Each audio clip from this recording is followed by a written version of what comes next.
마태복음 5장 21절에서 37절까지 말씀 받습니다. 오늘 여덟 말씀은 21절입니다. 봉독합니다. 옛사람에게 말한 바 살인치 말라. 누구든지 살인하면 심판을 받게 되리라 하였다는 것을 너희가 들었으나 나는 너희에게 이르노니 형제에게 노하는 자마다 심판을 받게 되고 형제를 대하여 나아가라 하는 자는 공회에 잡히게 되고 미련한 놈이라 하는 자는 지옥불에 들어가게 되리라. 그러므로 예물을 제단에 드리다가 거기서 내 형제들에게 원망 들을 만한 일이 있는 줄 생각나거든 예물을 제단 앞에 두고 먼저 가서 형제와 화목하고 그 후에 와서 예물을 드리라. 너를 송사하는 자와 함께 길에 있을 때에 급히 사화하라. 그 송사하는 자가 너를 재판관에게 내어주고 재판관이 관예에게 내어주어 옥에 가둘까 염려하라. 진실로 내게 이르노니 내가 헐이라도 남김이 없이 다 갖기 전에는 결단코 거기서 나오지 못하리라. 또 간음치 말라 하였다는 것을 너희가 들었으나 나는 너희에게 이르노니 여자를 보고 음욕을 품 자마다 이 마음에 이미 간음하였느니라. 만일 내 오른눈이 너로 실족케 하거든 빼어내버리라. 내 백체 중 하나가 없어지고 온몸이 지옥에 던지오지 않는 것이 유익하며 또한 만일 내 오른손이 너로 실족케 하거든 찍어내버리라. 내 백체 중 하나가 없어지고 온몸이 지옥에 던지지 않는 것이 유익하니라. 또 일러스되 누구든지 아내를 버리거든 이혼 증서를 줄 것이라 하였으나 나는 너희에게 이르노니 누구든지 음행한 연고 없이 아내를 버리면 이는 저로 간음하게 함이요 또 누구든지 버린 여자에게 장가드는 자도 간음함이니라. 또 옛사람에게 말한 바 헛맹세를 하지 말고 내 맹세한 것을 주께 지키라 하였다는 것을 너희가 들었으나 나는 너희에게 이르노니 도무지 맹세하지 말지니 하늘로도 말라 이는 하나님의 보좌임이요 땅으로도 말라 이는 하나님의 발등상임이요 예루살렘으로도 말라 이는 큰 임금의 성임이요 내 머리로도 말라 이는 내가 한터럭도 희고 검게 할 수 없음이라. 오직 너희 말은 옳다 옳다 아니라 아니라 하라. 이에서 지나는 것은 악으로 쫓아나느니라. 아멘. 이 시간 하나님 우리의 심령 주장하시고 참으로 하나님 말씀 들려주시옵소서. 준비한 말씀에 기름 부으셔서 생명의 말씀이 우리 모두에게 공급되게 하시고 그리하여 한 주 동안도 힘있게 살 수 있도록 우리 하나님 역사하여 주시옵소서. 성령께서 운행하시고 함께 하심을 믿습니다. 감사합니다. 우리 구주 예수 그리스도 이름으로 기도하옵나이다. 아멘. 자, 우리는 이제 여기 산상수훈에서 새롭게 시작하고 있는 새 부분을 지금 대하고 있습니다. 여기 산상수훈에서 주님의 이 가르침은 천국 백성에게, 중생한 자들에게, 영의 사람들이 주신 말씀이기 때문에 매우 심오한 내용이죠. 이 산상수훈은 이해하는 것들이 아주 각양각색이에요. 그러나 우리는 성령의 인도하심으로 주님이 우리에게 주신 메시지를 우리는 받는 것입니다. 우리는 이 주님의 이 설교를 들을 때마다 잠시라도 전체 문맥을 놓치지 않게 해서 늘 주의해야 합니다. 내용이 심오해서 세부적인 내용에 너무 몰두하다 보면은 오늘날 교회 안에 많은 사람들, 특히 자유주의자나 또는 도덕주의자들이 치명적인 오류에 빠지고 있듯이 이 산상수훈을 가지고 우리도 하나님의 가르침의 본질에서 벗어나서 거짓된 결론에 이룰 수 있다는 거예요. 문맥을 놓쳐버리면 그래요. 문맥을 또 읽기 위해서 우리가 다시 한번 이때까지 살펴본 내용을, 앞의 내용을 요약해 보면은 첫 번째는 우리 주님은 처음 팔복 부분에서 천국 백성인 그리스도인들, 참 그리스도인들의 본질적인 그런 자질이나 성품은 이래야 된다. 상대적인 타고난 그런 천부적인 자연인적인 그런 기질이 아니라 하나님께서 구원하시는 순간에 새 생명을 주시고 이런 자질을 다 주셨다는 거예요. 왜? 그래야만이 천국 백성으로서의 삶을 살 수 있는 능력이 있기 때문에. 그래서 바로 팔복은 바로 가장 기본적인 천국 백성들의 바로 이 자질이에요. 성품이에요. 또 이어서 우리가 그 다음에 보면 빛과 소금의 비유가 있었죠. 이 세상 나라에서 살아가는 우리들이에요. 하늘나라에 속했지만 그러나 이 세상 살아가는 동안에 우리 그리스도인들이 우리의 삶을 통해서 감당해야 할 기능과 그리고 목적이 있다는 사실을 알려주죠. 그래서 빛과 소금의 역할을 감당하는 거죠. 우리가 소금의 역할을 감당하지 않고 우리가 빛의 역할을 감당하지 못하면 이 세상은 어두운 가운데 잠겨서 아주 흑암 속에서 지옥같이 되어버린단 말이에요. 또는 다 썩어버려요. 그러나 하나님 백성들이 있기 때문에, 빛과 소금이 있기 때문에, 소금 때문에 썩지 않는 것이고 빛 때문에 그나마 진리 안에 이 지구가 이렇게 유지가 되고 있는 거예요. 멸망이 임하지 않는다는 겁니다. 자, 얼마나 중요한 그런 우리의 사명입니까? 또 세 번째 이어서 17절에서 20절까지 말씀은 바로 이 전전주의를 계속 봤지만, 여기는 주님은 율법에 대한 자신과의 관계, 또 우리 그리스도인들이 율법에 대해서 가지고 있는 어떤 관계에 대해서 분명하게 율법이 영원 불변한 하나님의 정말 계획임을, 반드시 다 성취되어야 할 그런 하나님의 말씀임을 분명히 우리에게 강조해서 알려주고 계시죠. 주님이 이 땅에 오신 것은 또한 율법을 생각할 때에 그의 백성들을 위해서 율법을 감해주거나 또는 율법을 폐하러 오신 것이 아니라, 율법은 일절부터 폐할 수가 없다는 거예요. 없어지지 않는다는 거예요. 그리고 폐하러 온 것이 아니고 오히려 그의 백성들을 하여금 율법의 본질을 깨닫게 하고 더욱더 율법을 사랑하게 하고 이 율법을 이루어가며 하나님과 관계 가운데 하나님의 법도를 행하는 거예요. 그러면서 우리가 성화의 삶을 살기 위한 거예요. 성결한 삶을 살기 위해 거룩한 삶을 살 수 있도록, 그래서 율법을 정말 우리에게 폐하러 오신 게 아니라 오히려 도와주시기 위해서 오신 거예요. 우리 삶이 성숙할수록, 우리의 신앙이 성숙할수록 우리는 율법을 더 사모하게 되고 율법을 더 정말로 순종하기 위해서 몸부림치는 거예요. 그러나 여기에는 우리가 반드시 지나야 할 것이 바로 율법을 온전히 이해할 수 있는 총명과 계시의 영을 받는 거예요. 율법을 바로 이해해야 됩니다. 자, 주님은 사복음서에서 바리새인들과 서기관들의 오류를 지적하고 계신 그 맥과 같이 여기서도 우리 그리스도인들의 의는 바로 이 바리새인과 서기관들의 생각하는 의와는 본질적으로 다른 것임을 분명하게 우리에게 선언해 주셨죠. 20절에 내가 너희에게 이르노니 너희 의가 서기관과 바리새인보다 더 낫지 못하면 결단코 천국에 들어가지 못한다. 율법의 박사들이요, 율법의 정말 사람들이 할 수 있는 서기관과 바리새인들보다도 너희 의가 본질적으로 정말 우월한 것이 아니면 천국에 들어갈 수 없다는 거죠. 그래서 이어서 오늘 우리 본문 21절이 이어지고 있습니다. 21절 시작해서 7장 마지막 절까지 계속해서 이어지고 있는 그런 내용이 되겠습니다. 주님은 이제 율법에 대한 주님의 해석과 바리새인과 서기관들이 거짓된 해석, 이 두 가지를 병행할 거예요. 바리새인과 서기관들이 이때까지 해석해온 거짓된 해석, 그리고 나는 너에게 말하노니 나는 이렇게 해석한다는 주님의 해석을 대조시키시면서 계속해서 끝까지 가십니다. 주님은 이 일을 행하시는데 우리 모든 성도들에게 정말로 율법의 본질을 알려주기 위해서 이 일을 하고 계시는데요, 완벽한 방법으로 하고 계신 걸 우리가 보게 돼요.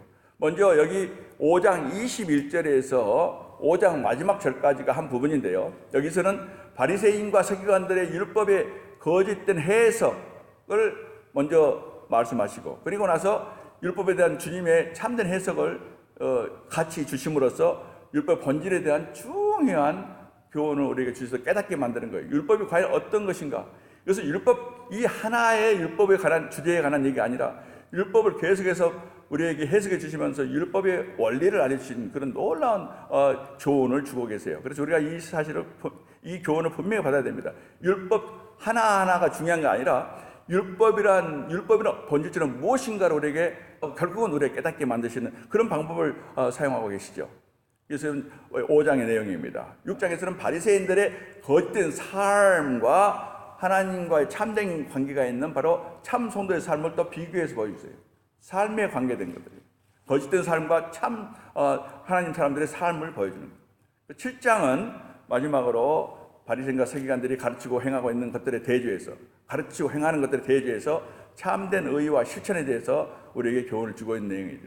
그래서 5장, 6장, 7장이 각기 특징이 있습니다. 우선 우리가 5장을 오늘 보겠는데요, 범위를 좁혀서 우리 5장을 보면요, 5장 21절, 48절까지가 바로 한 부분입니다. 주님은 여기서요 6개의 율법을 주제를 택해서 그 신뢰를 들어서 우리에게 가르치고 계세요. 바리새인과 서기관들이 거짓된 율법 해석 6가지, 그걸 먼저 알려주시고, 그리고 주님이 따로 해석을 해주셔서 율법의 주제를 설명하시면서 우리에게 중요한 교훈을 주고 계십니다. 6개 주제를 보면요, 주로 당시 유대인들에게 가장 중요한 율법들인데요, 21절에서 26절 뭡니까? 살인에 관한 율법이지요. 27절에서 30절 보면요, 두 번째는 간음에 관한 주제예요. 그리고 31절, 32절 이 두 절은 이혼에 관한 주제입니다.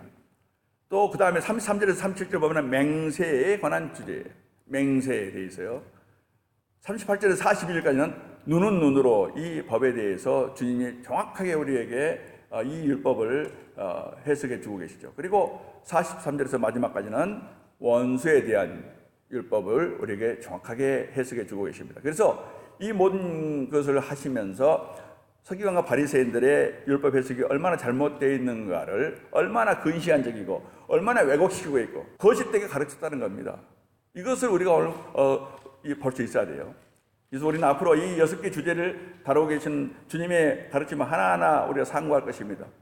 주님이 이렇게 이 6개의 주제를 하나하나 다루고 계시는 목적은 바로 6개 주제를 중요한 주제를 다루시면서 이 6개 주제가 담고 있는 공통 원리를 가르치기 위해서 6개의 신뢰를, 중요한 신뢰를 이렇게 예를 들어서 가르치신 것을 우리가 깨닫게 돼요.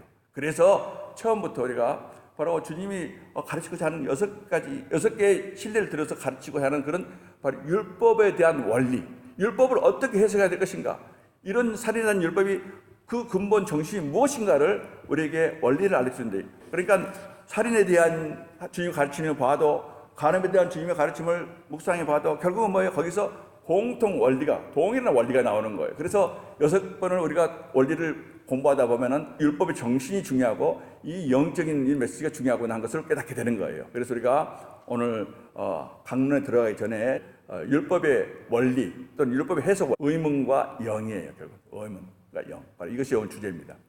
자, 오늘 한번 보시면요, 먼저 21절 21절 보십니다. 주님이 사용하고 계시는 용어와 공식을 통해서 우리 교훈을 먼저 받아야 됩니다.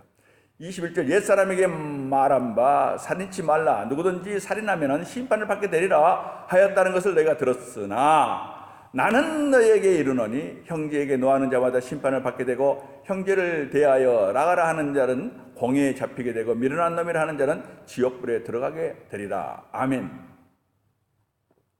영어로 한번 앞에 부분만 봅니다. 영어의 21절 앞부분과 22절 앞부분만 봐요. 두 구절이 중요합니다. You have heard that it was said to the people long ago. 자, 이것이 한 구절이고요. 그 다음에 22절, but I tell you. 자, 이게 하나의 포뮬라예요. 프레이즈를 두 개를, 이렇게 세 개를 사용해서 계속해서 6번 반복하고 있어요. 하였다는 건 내가 들었으나 나는 너에게 말하노니, 이 구절입니다. You have heard that it was said to the people long ago. 하지만 그러나 but I tell you. 그래서 이 두 구절이 포뮬라로서 우리에게 중요한 메시지를 주고 있는 거예요. 그것을 먼저 우리가 파악을 해야 돼요. 자, 앞에요. 옛사람에게 말한 바 너희가 들었으나 but I tell you. 그러나 나는 이제 너희에게 이르노니. 이 두 구절이에요. 먼저 앞에 분을 보면요, 옛사람에게 말한 바 하였다는 것을 내가 들었으나, 이 구절입니다. 이 첫 번째 구절이에요. 이 구절이 담고 있는 메시지를 봤습니다. 우선 원문을 번역하는데 앞부분을 보면요, You have heard that, 영어로 NIV 성경 보십니다. You have heard that it was said to the people. to에 줄 그어놓으세요. 이 to라는 바로 이 전치사가 문제인데요, 이 to는 NIV 성경은 to라고 되어 있어요. 그런데 킹 제임스는요, by예요. 다시 말해, You have heard that it was said by the people long ago. 이렇게 된단 말이에요. 그래서 원문을 딱 보니까 to나 by로 양쪽이 다 가능한 그런 용어란 말이에요. 쉽게 말해서. 원래는 전치사가 없어요. 그리고 삼격이 나와 있어요. 삼격은 by나 to나 여러 가지 가능해요. 문백으로 따라서. 그래서 이것은 전치사가 원래 없는 건데 여기서는 영어로 넘어올 때는 전치사 써야 돼요. 그래서 결론적으로 말 들으면요, by가 맞다는 거죠.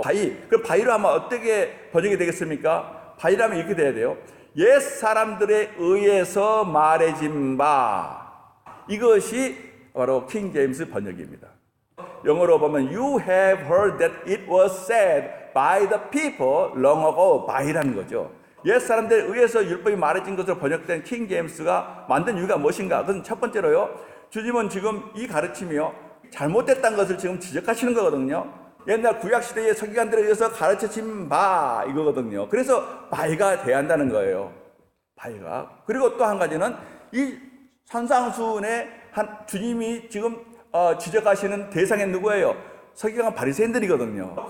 율법이 6가지가 나오지만은 바로 그것은 서기관 바리새인들의 해석이 잘못됐음을 지금 증거하시기 때문에, 그래서 바위로 해석하면은 이렇게 됩니다. 옛 사람들에 의해서, 다시 말해서 옛 서기관들이나 바리새인들에 의해서 가르쳐진 바, 말해진 바, 이러이러한 살인하지 말라, 이런 법이 있다는 것, 하였다는 것을 너희가 들었으나, 이 말씀이에요. 그래서 여기다가 그렇게 적어 놓으세요. 옛 사람들에 의해서 말해진 바 또는 가르쳐진 바, 이렇게만 적어 놓으시면 되겠죠. 그러면 전체 문맥이 다 맞습니다. 자, 이래서 그런 번역으로 우리가 봅니다. 자, 그러면 다시 한번 21절 부분 다시 한번 봅니다. 옛 사람들에 의해서, 즉 옛 서기관들이나 또는 바리새인들에 의해서 말해진 바 또는 가르쳐진 바, 전해진 바, 살인치 말라, 누구든지 살인하면은 심판을 받게 되리라 하였다는 것을 너희가 들었으나, 이렇게 정확한 번역이 됩니다. 서기관과 바리새인들의 가르침의 특징 중에 하나는요, 옛 사람들이죠. 이것은 뭐냐면 그는 언제나 전통에 큰 의미를 두는 거예요. 전해져 내려오는 가르침이에요. 하나님 말씀은 제껴놓고 조상들이 번역한, 해석한 것이 중요해요, 그 사람들은. 그래서 서기관이 하는 일이 뭐냐면요, 조상들이 해석한 것을 다 모으는 거예요. 이것이 서기관의 제일 중요한 일이에요. 우리 조상들이 이렇게 이것을 해석했다, 모세의 이런 살인의 법에서 이렇게 했다면 그것을 계속해서 전례해서 전하는 거예요. 언제나 조상들이나 또는 율법사들이나 또는 율법 해석자들이 했던 모든 것을 인용하기를 좋아했던 사람들이 바로 서기관들이에요. 또 바리새인도 마찬가지야. 그래서 이런 식으로 계속해서 몇백 년 동안 율법을 계속 가르치되 본문 말씀을 놔두고 바로 조상들이 번역하고 해석한 모든 것들을 집대성하고 또 인용하고 이것이 바로 그들이 했던 일이란 말이에요. 그럼 무슨 일이 나겠습니까, 여러분? 본문은 놔두고 거기에서 엄청나게 세부적으로 정말 성경에도 없는 그런 모든 바로 세부 사항들이 막 나오는 거예요. 주님 당시의 유대인들의 상황은요, 1517년 종교 개혁이 있기 전에, 그 전에 거짓된 교회, 로마 캐톨릭 교회하고 어쩌면 이렇게 유사한지 몰라요. 로마 캐톨릭의 영적 암흑 시대.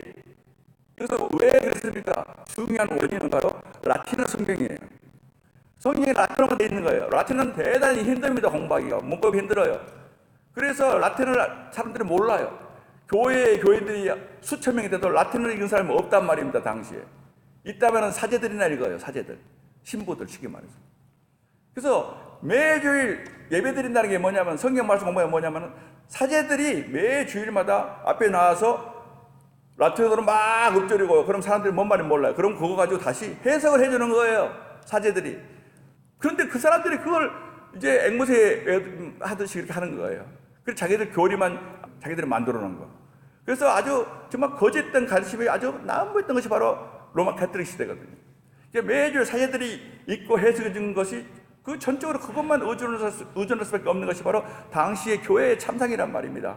마치 유대인들이 서기관 바리새인들의 가르침, 그것을 정말 거기에 의존할 수밖에 없는 것처럼 그런 상황이었어요. 1517년 종교 개혁은 한마디로 무슨 운동입니까? 교인들이 성경을 보지 못하는 그런 상황에서 마틴 루터가 독일어로 번역을 하고, 또 정말 많은 사람들이 영어로도 번역하고 이렇게 막 곳곳에서, 그래서 성경이 대중화된 거예요, 번역판이. 그래서 결국은 종교 개혁이라는 게 다른 게 아니고, 우리 교인들이, 일반 교인들이 성경 하나님 말씀을 직접 볼 수 있도록 해주는 것이 바로 종교 개혁이라는 얘기예요. 그래서 사람들이 그동안에 바로 이 로마 캐톨릭 가르치는 모든 가르침이 다 거짓말이라는 사실을 백일하에 다 알게 됐다는 거죠. 이것이 바로 종교개혁의 위대성이에요. 그런데 주님 당시에 유대인들의 상황도 똑같습니다. 이스라엘 백성들은요, BC 605년부터 시작해서 바벨론을 잡혀갔어요. 계속 잡혀갔잖아요. 그래서 결국은 70년 이상을 바벨론에서 유배 생활을 하다가 돌아갔단 말입니다. 돌아온 것도 즉시 안 돌아왔어요. 539년에 바로 해방됐을 때에 그때 일부 들어온 것은 바로 스룹바벨이에요. 그 다음에 또 한참 지나서 458년에 에스라가 돌아왔어요. 얼마나 BC 458년. 그러니까 한 40년, 50년 후에 돌아왔단 말이에요. 그리고 또 다시 느헤미야는 BC 444년이니까는 무려 해방되고 나서 100년 이상 지나서 돌아왔단 말이에요. 그러면 생각해 보십시오. 70년에다 100년 지났어요.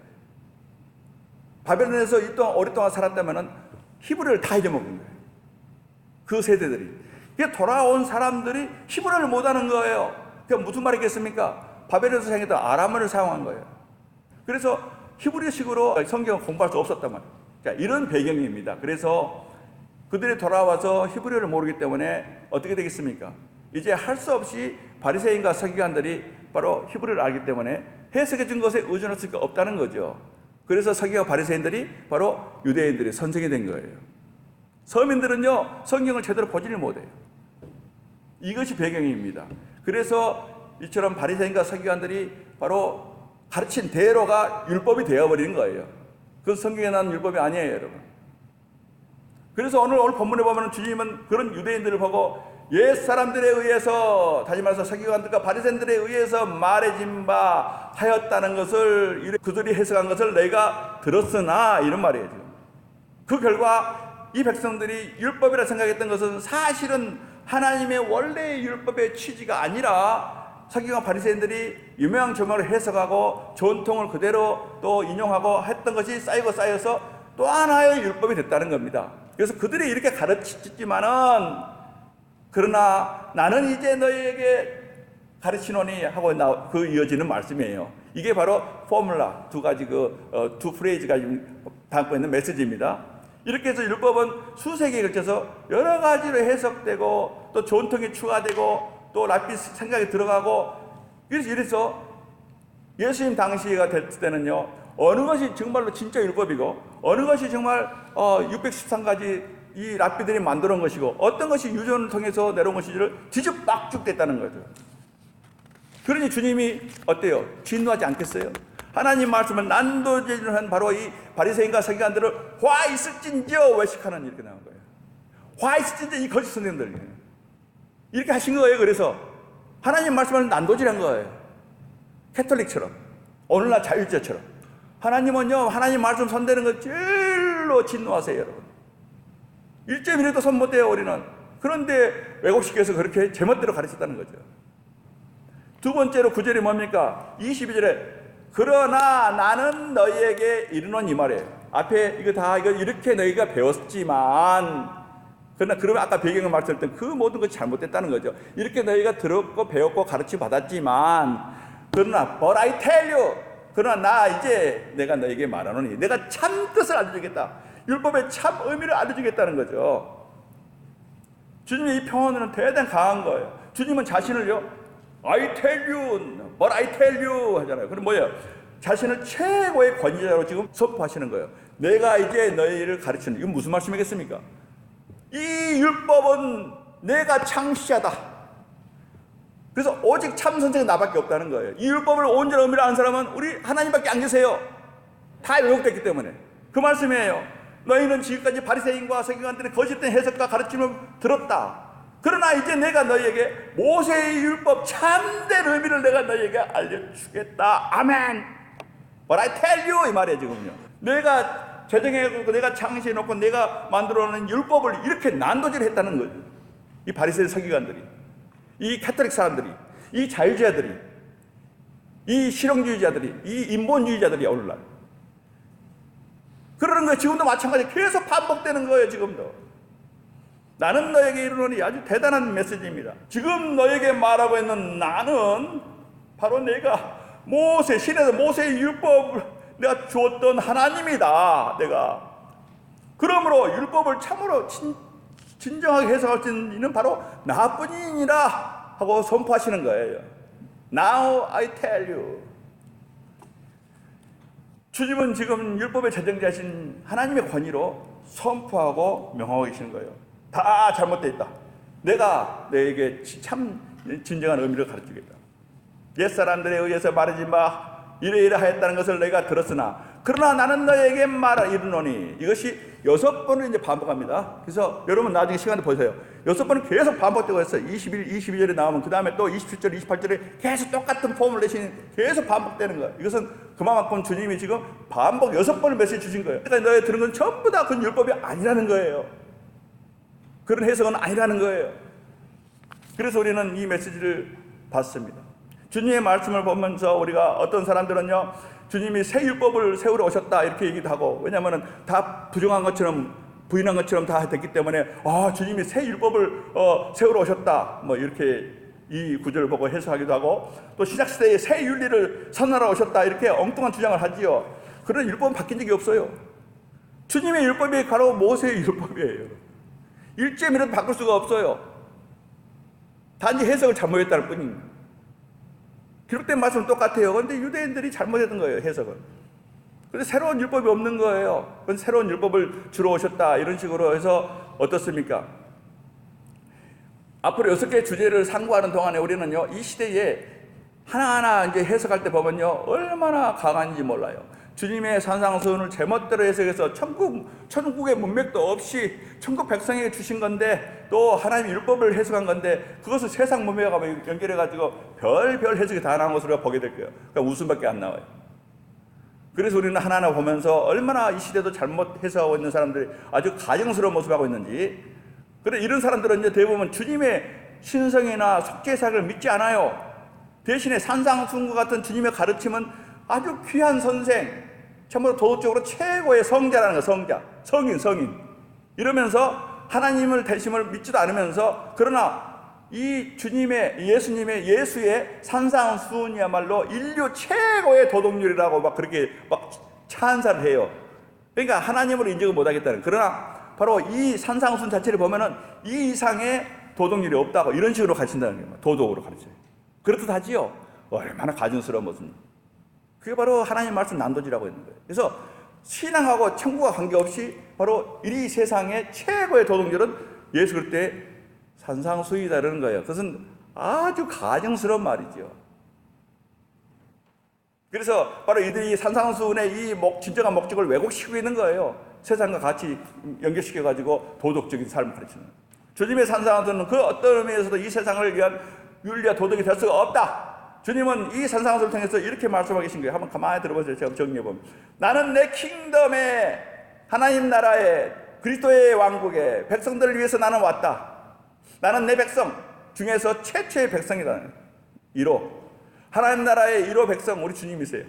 왕이시면서 많은 형제들 중에서 난 장자이다. 하나님 나라예요. 다른 나라가 이색 나라입니다. 하나님 나라예요. 특별한 종족이에요. 특별한 종족.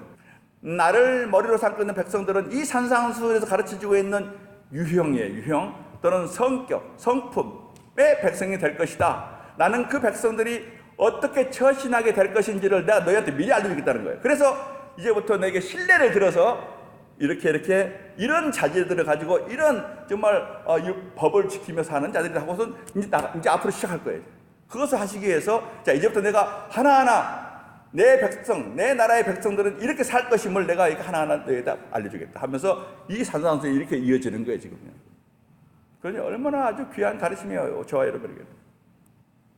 주님이 상세하게 신뢰를 들어서 초점 맞추는 건. 그런데 주님이 6가지를 얘기하면서 바로 이 이유 때문에 어떤 유형을 가르쳐 주시는 거예요.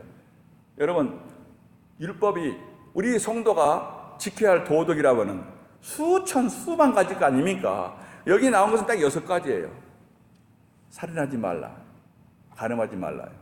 6가지밖에 안 나오는 거예요. 이것이 우리 하나님 나라 백성들의 전부가 아니잖아요. 아주 극히 일부라는 거죠. 죄란 율법이란 어마어마한 크잖아요. 광범위하잖아요. 그런데 6가지만 말씀하신 것은 뭐예요?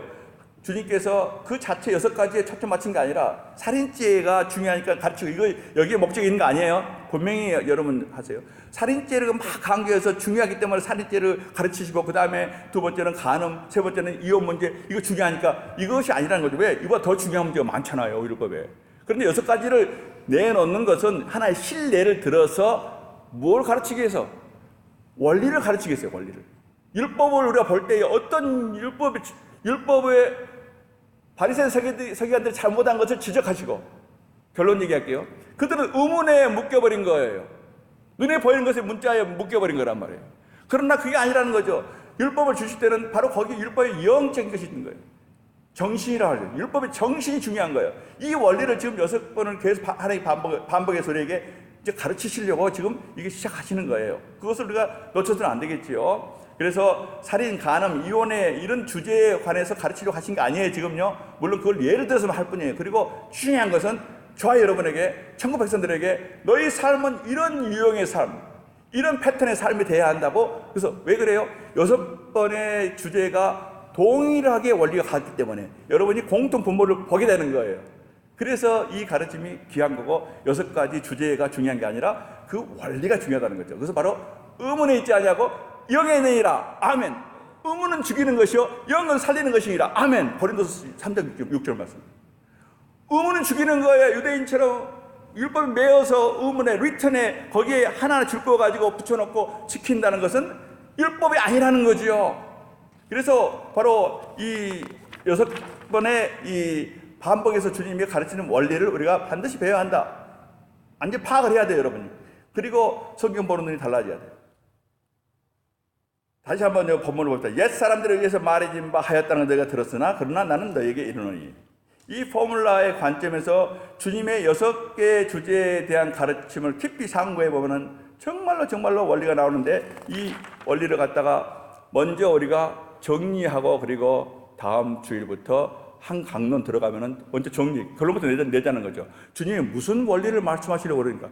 아예 처음부터 제가 여러분에게 결론에 나올 것을 미리 알려드려요. 왜냐하면은 각 주일마다 우리가 한 주제를 놓고 그 다음에 바로 그 원리를 계속 볼 거예요.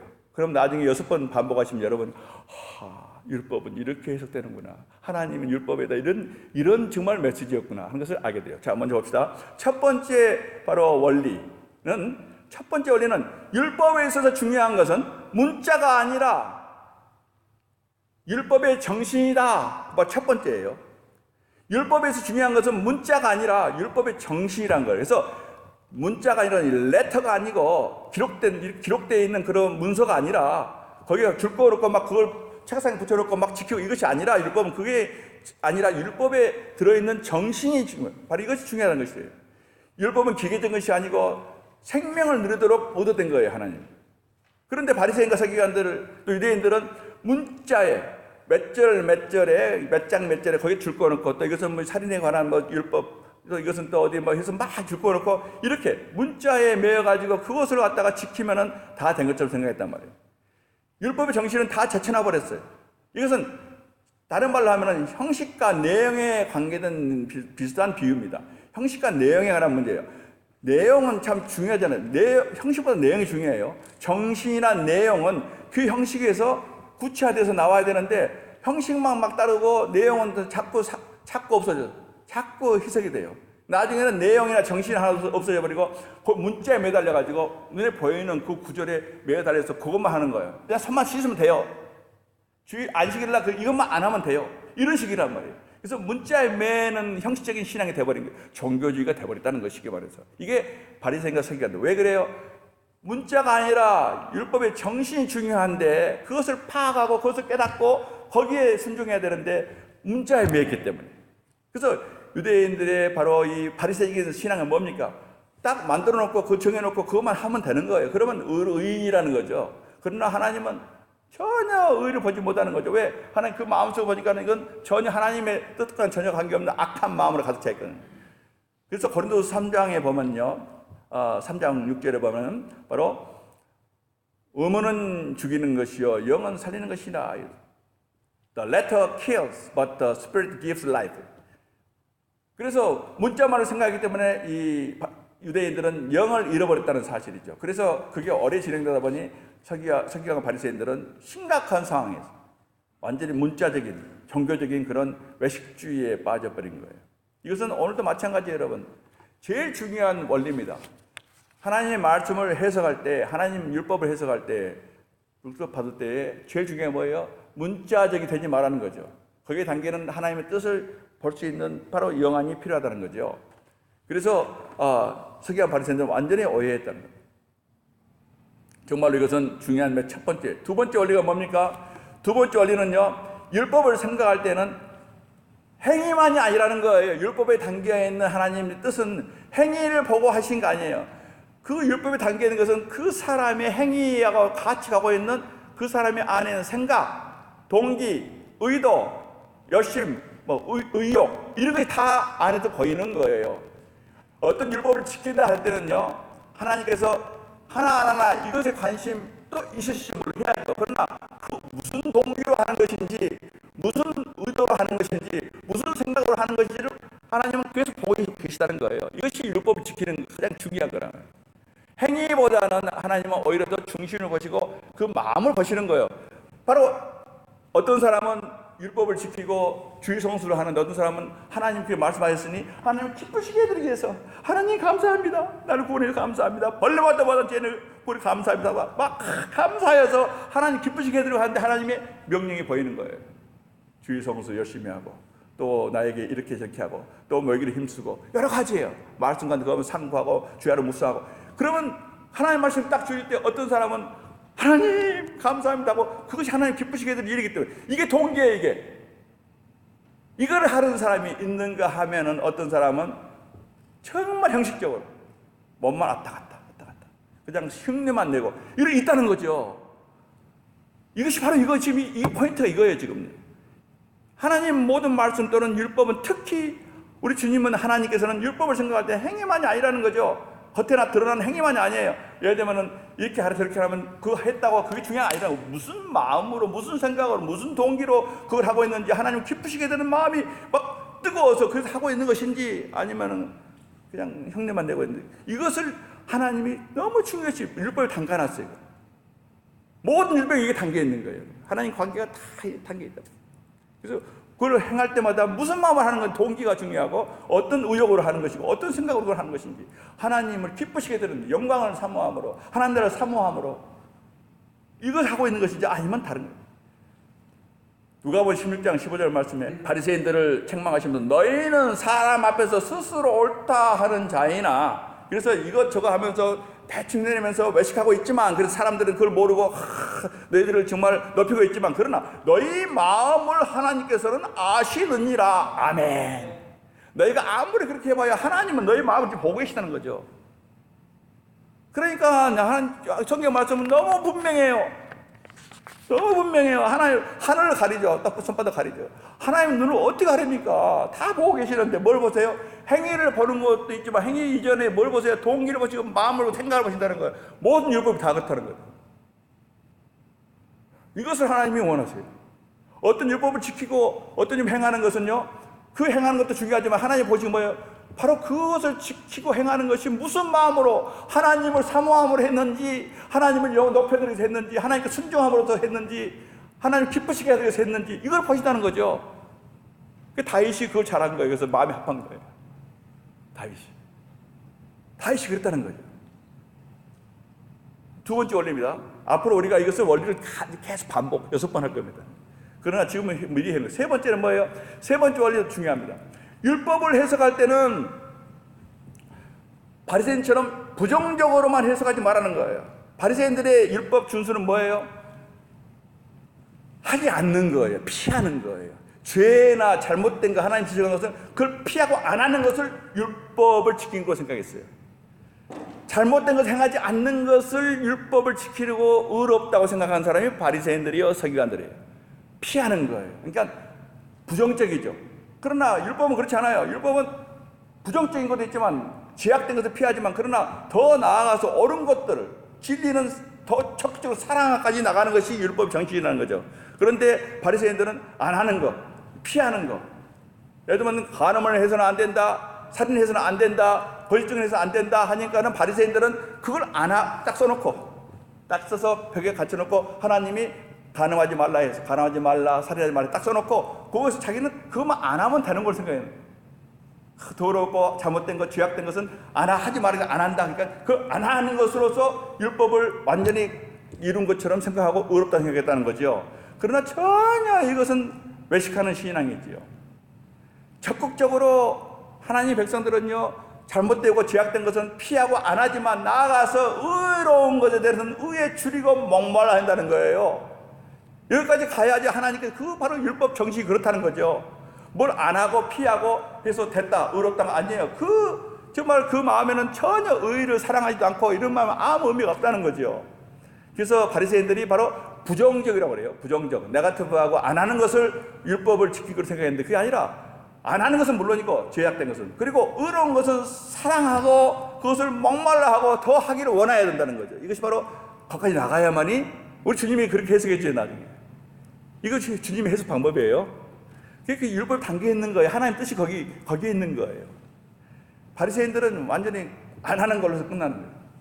이게 세 번째입니다. 그래서 바로 이렇게 예를 들면 조금 여러분 예를 나중에 잘하겠지만 오늘날 교회는 많은 교회들은 슬프게도 성결과 성화의 삶을 하나님 백성으로 사는 거룩한 삶을 바로 예수 당시 바리새인처럼 그렇게 생각해서 무언가를 하지 않는 것으로 생각하고 있는 사람들이 얼마나 많은지 몰라요. 교회 안에. 그러니까 나는 이것도 않고 술도 안 마시고 담배도 안 피고 도박도 않고 마약도 않고 서양 사람처럼 이런 외도하지도 않고 이러니까 됐다 나는 하늘 백성이야 이렇게 생각한다는 거죠. 얼마나 우스꽝스러운 모습입니까 여러분. 안 하는 거 가지고 율법은 그게 아니라는 거죠. 안 하는 것은 물론이에요. 그러나 거기에서 끝나는 게 아니지요. 왜냐하면 그렇게 하면서 동시에 하나님의 마음을 보시니까 거기에는 마음에 시기 질투가 있고 원망 미워하는 거 원수 짓는 거 교만하고 자랑하는 마음 음란한 마음이 막 시급하단 말이에요. 그런데 그렇게 해봐도 소용없다는 거죠. 안 하는 것이 율법식이 아니라는 거죠. 그 마음에는 온갖 죄가 있다는 거예요. 하나님을 정말 대적하고 하나님을 부인하고 불신앙 다 들어있다는 거죠 마음속에. 그런데 아무리 해봐야 무슨 소용이 있어요. 안 하는 거 가지고 안 된다는 거예요. 그건 율법을 알지도 못한다는 거죠. 부정적일 뿐이 아니라 부정적이고 의로운 일은 적극적이고 긍정적이라는 거예요. 그러니까 부정적인 것은 바로 서기관 바리새인들이 율법 하면 나는 이것도 않고 저것도 않고 이것도 하고 이것이 주로 이루어졌어요. 그 사람들의 율법 삶이. 그래서 안 하는 것 피하는 것을 핵심으로 보고 있다는 거예요. 그 사람들. 그러나 예수께서는 그렇게 너희들이 그렇게 가르쳤지만은 나는 말하노니 하는 거예요. 이렇게 나오는 거예요. 그게 아니다 하면서 이 뒤에 보면 이제 구체적인 예들이 나오죠. 그러니까 율법 정신이 중요한 거예요. 이것을 주님한테만 배울 수 있는 거예요. 사람들은 몰라요. 랍비들도 몰라요. 주님만이 아세요. 그래서 주님이 바로 산상수에서 알려준 걸 받아야 돼요. 여러분. 특별하게 받아야 돼요. 여러분. 주님이 친히 가르치지 말죠. 하나님 율법은 그런 게 아니라 바로 이런 것이라는 거예요. 세 번째가 바로 그 얘기예요. 온갖 죄를 가지고 있으면서 겉으로 안 하고 담배 안 피고 술 안 먹고 해봐야 무슨 소용이냐 말이에요. 아무 소용이 없어요. 차라리 담배 피고 폐 아파서 병중에 앉아가지고 주님 만나긴 하지. 이것은 건강하면 그 큰일이야, 큰일. 오히려 결과적으로 문제라는 거예요. 그것이 신앙인 줄 알고 끝까지 갈 거 아닙니까? 죽을 때까지. 그러니까 그게 신앙 아니라는 거죠. 그게 율법을 지키는 게 아니라는 거예요. 네 번째는 일반적인 거죠. 율법의 목적은요, 강압적인 규칙을 복종시키는 게 아니고 뭐예요? 성도들의 영적 성품을 촉진시키는 데 목적이 있는 거예요. 생명이 주어졌기 때문에 자라가야 돼요. 율법이 없이는 못 자라요. 하나님 말을 순종하면서 자라가거든요. 그래서 바로 강압적인 규칙에 순종하는 것이 바로 율법의 목적이 아니라는 거죠. 억지로 하고 안 하고 이것이 아니라는 거예요. 그게 그런 차원이 아니라는 거죠. 뭐예요 그러면요? 나에게 주신 생명 하나님께 순종하면서 그게 막 개발은 계몽된 거, 겨이 말한 거예요. 개발된 거예요. 그러니까 계몽되고 그게 바로 나에게 막 계몽되고요. 청명이 주어지기 위해서 율법이 나에게 막 주셔요. 그래서 그것이 거기 안에 자라는 거예요. 내가 영적으로 자라는 거예요. 성화의 삶이 되는 거예요. 그래서 강압적인 규칙에 복종하는 것이 율법의 정신이 아니고 뭐예요? 영적인 그런 나의 성품을 개발하는 거예요. 계몽하고 개발 촉진시키는 목적으로 바로 율법이 사용된다는 거죠. 바로 주님이 바로 나중에 해석할 때 보면은 여러분이 아하 그렇게. 그래서 우리 성도의 성화는 율법으로 해서 이루어지는 거예요. 말씀 순종함으로. 그래서 뭐예요? 그리스도의 충만한 분량까지 우리는 가야 돼요. 복된 길이에요. 그래서 강압적으로 지키고 막 이거 어렵고 이것이 아니라는 거죠. 복된 길이에요. 무슨 복된 길이지? 그리스도의 충만한 분량까지 갈 수 있도록 율법이 우리를 이끌어준다는 거예요. 이것은 중생한 사람만이 가능합니다. 요한일서 5장 3절 말씀에 하나님을 사랑하는 것은 이것이니 우리가 그의 계명을 지키는 것이라. 그의 계명들은 무거운 것이 아니로다. 아멘. This is love for God, to obey His commands, and His commands are not burdensome at all. 전혀 무겁지가 않다는 거예요. 왜? 자유함으로 하는 것이고 기쁨을 하는 것이고 영적 성장을 하는 것이지 억지로 강압적으로 지키는 것이 율법이 아니라는 거죠. 그런데 바로 바리새인들은 그렇게 했어요. 다섯 번째는요, 마지막으로 이것은 율법은 또는 성경의 윤리적인 교훈이나 또는 여기 산상수훈의 가르침, 이 모든 것이요, 이것은 그것들 자체의 목적에 있는 것이 아니라 그거 자체가 중요한 게 아니라는 거죠. 더 중요한 게 뭐예요? 그 율법을, 법을, 계명을 지키는 과정에서 하나님을 더욱더 알게 해주는 데 있다. 아멘. 그 율법을 지키면서 하나님과의 관계, 하나님을 더 알게 해주는데 더 큰 목적이 있다. 아멘. 아멘. 그러니까 오늘 우리 예배를 드려도 마찬가지예요. 예배를 위한 예배 되면 안 되잖아요. 예배가 살아있거든. 왜 예배 드려요? 사람들 모여가지고 같이 해서 해서 하나님을 찬양할 때 예배를 위한 예배가 돼버리면요, 오늘날 보면은 예배에도 예배약이 있어가지고요, 무슨 초제고 해서 연출을 해요. 연출을 막 사람이 연출을 해요. 몇 시까지 뭐 하고 몇 시까지 뭐 하고, 그래서 딱 끝나. 45분 50분 딱 끝나요. 그럼 완전히 거기에 전문가가 있어 시간 재고 있어요. 리허설도 하고. 예배를 말이 안 되잖아요, 여러분. 예배인데 어떻게 리허설을 합니까? 예배를 다른 식도 아니고 예배를 어떻게 이 리허설을 해요? 오늘 이렇게 참담한 시대예요. 예배는 그 예배를 위한 예배예요. 그건 바로 이것은 예배가 아닌 거예요. 그러니까 바로 무슨 얘기입니까? 바로 율법은 그 자체에 지키는 데 목적이 있는 게 아니에요. 그걸 지키는 것은 무엇 때문에? 근본적으로 하나님을 더 알아가는 거예요. 율법을 통해서 순종하고 안순종에 따라서 여기서 하나님, 얘가 여러 가지 해볼까요? 여기 금식과 기도를 여러분 많이 하잖아요. 금식과 기도, 금식을 위한 금식, 기도가 위한 기도하면 의미가 없잖아요. 금식 안 했으니까 오랜만에 해봐야지. 이거 의미가 없잖아요. 금식과 기도는 하나님 앞에서 말해요. 이 흉악의 결박이 풀어지는 거고 회개가 오는 거지. 하나님 앞에서요. 그 앞에서 내가 하는 거예요. 내가 나를 이때까지 족쇄를 채고 있고 마귀가 꽉 물고 있는 거, 내가 금식하면서 하나님 앞에 회개하겠다 하면서 결단하고 하는 거 아닙니까? 죄를 무릅쓰고 이런 마음 아니에요. 그렇다면 할 때 뭐예요? 하나님이 보시고 그 흉악의 결박이 풀어진 것이 금식이라고 했는데, 하나님은 더 알아가고 하는 경험하는 거예요. 여기에 금식의 목적이 있는 것이지 금식을 위한 금식은 아무 의미가 없다는 거죠. 사순절 금식 이거 전부 다 형식에 있는 것일 수가 있다는 거죠. 참으로 금식한 사람도 있겠지만 대부분이 사순절 되면 절기 되면 또 절기 되면 1년에 또 거기만 또 거에 맞춰서 또 하고, 이건 전부 다 그 형식적인 게 안 되는 거예요. 율법의 정신이나 어떤 법의 정신이 그게 아니라는 거죠. 절기의 정신이 그게 아니라는 거죠. 모든 게 하나님과 통합니다.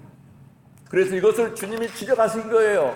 이제 주님이 우리가 구체적으로 지적하시기 때문에 이제 제가 미리 말씀드린 거예요. 그래서 바로 그 자체의 목적이 있는 것이 아니고 하나님께 연결되어 있는 거예요. 그래서 제가 5가지 말씀드렸죠. 첫 번째는 율법의 중요한 것은 문자가 아니라 의문이 아니라 바로 정신이다. 영적인 것이다. 두 번째, 율법을 생각할 때는 행위만이 아니고 생각과 동기와 의도와 바로 그 마음의 의욕과 이 모든 것 하나님이 보시는 것이지 겉으로 드러나는 행위만 보는 게 아니라는 거죠. 세 번째는 율법은요, 부정적인 게 아니라 안 하고 한 것이 아니라, 이것은 안 한 것은 물론이고 제약된 것은, 그리고 의로운 것은 더 적극적으로 하고 사랑하는 거예요. 의를 더 나가는 거예요. 그러니까 부정적인 것만 아니라는 거죠.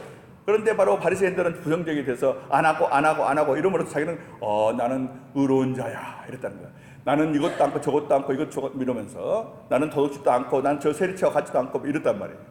얼마나 어리석은 모습입니까? 네 번째 원리가 뭡니까? 율법의 목적은 강압적으로 뭘 하는 거 생각하는데 그게 아니라는 거죠. 뭐예요? 그럼요, 바로 성도에게 주어진 바로 이 생명 가운데서 영적인 성품이 계몽되고 개발돼서 촉진되는 거예요. 이것에 율법의 목적이 있는 거예요. 5번째 마지막으로는요, 율법 지킴 그 자체에 있는 거 아니에요. 그 자체에 있는 거 아니라 하나님과의 관계에서 하나님을 더 알아가는 데 최고의 목적이 있는 거예요. 율법을 보면 하나님은 얼마나 거룩한 분이고 얼마나 완벽한 분이고 얼마나 무한한 분이고 율법이 다 나와 있거든요. 하나님은 과연 신실하신 분이 다 이게 율법에서 깨닫게 되는 거예요. 지키면서. 여러분, 그래서 오늘은 이제 우리가 앞으로 더 산상수훈을 참 감사하게 생각해요. 여러분이 산상수훈을 앞으로 또 볼 수 있는 기회가 있을까 싶어요. 이렇게 깊이 이번에 깊이 보시고, 산상수훈은 너무 중요한 가르침 아닙니까? 그리고 여러분이 그것을 여러분 신앙에 비춰보셔야 돼요. 그렇게 살아야 한다는 거예요. 그렇지 않으면 내가 결단코 천국에 들어올 수 없느니라까지 말씀하시는데, 그러니까 중요한 중대한 선언이 있잖아요. 그러니까 우리가 산상수훈을 보고 정말로 여기서 은혜 받고 내 신앙 돌아보고 정말 내가 다시 한번 하나님의 말씀을 해석할 때 율법에 대한 모든 것을 봐도 그 깊은 뜻을 우리가 깨닫게 될 때 지금 말씀한 모든, 특히 하나님을 더 알아가게 되는 모든 좀 기본적인 그 정신, 율법 정신이 내 삶을 지배하게 되고 얼마나 풍성하겠어요. 영적으로 기쁨이 늘 넘칠 거예요. 하나님 기쁘시게 하는 모든 삶을 자기가 확신하며 살고 항상 동기가 하나님, 그냥 겉으로 하는 것이 아니라는 거죠. 바리새인과 서기관들의 그 저주받은 신앙이 아니라 오늘 이 시대에 수많은 교인들이 살고 있는 그런 저주받은 신앙이 아니라 참 신앙을 말한 거예요. 퓨어리티라는 생각하면 되겠어요. 우리 그렇게 돼야 되지 않겠습니까? 사모하셔야 돼요. 이 말씀을 보고 여기 도전 받으시고 하나님, 주님, 나도 이렇게 살기 원합니다. 참 천국 백성으로 살기를 원합니다. 이런 뜨거움이 여러분 심령에, 산상수 공부하면서 정말 불같이 일기를 간절히 바랍니다. 기도합시다. 하나님, 바로 산상수훈의 이 말씀으로 은혜를 베풀어 주시고 불쌍히 여기시고 정말 도전 주시고 우리 마음을 격동시켜 주시옵소서. 불을 붙여 주시옵소서. 말씀을 해서 내가 정말 하늘의 것을 바라보게 하옵소서. 우리 다 같이 간절히 기도합시다. 할렐루야. 아버지 하나님, 할렐루야. 하나님 옳습니다. 하나님, 우리 신앙이 얼마나 형식에 아버지 안에 빠져 있는지요. 아버지, 바리새인 서기관들의 모습이었습니다. 하나님, 그들은 아버지 주님께 저주받은 자들입니다. 하나님, 아버지, 하나님의 말씀을 흉내만 내고 율법을 왜곡시키고 그리하여 하나님의 그 깊으신 뜻을 아버지 다 잃어버린 채 아버지여 껍데기만 있는 신앙이었어요. 외식하는 신앙입니다. 화이시진저 외식하는 서기관과 바리새인들이여, 주님의 음성을 듣게 하시고 오늘 우리 자신을 살펴보게 하옵소서. 이 시대에도 바리새인 서기관적인 그런 아버지 잘못된 신앙이 얼마나 많은지요. 하나님, 아버지, 우리도 그 중에 하나님과 두려움 떨림으로 보게 하시고 하나님, 선상수훈의 말씀을 보고 보호를 비춰봐 우리의 신앙을 돌아보게 하여 주시옵소서.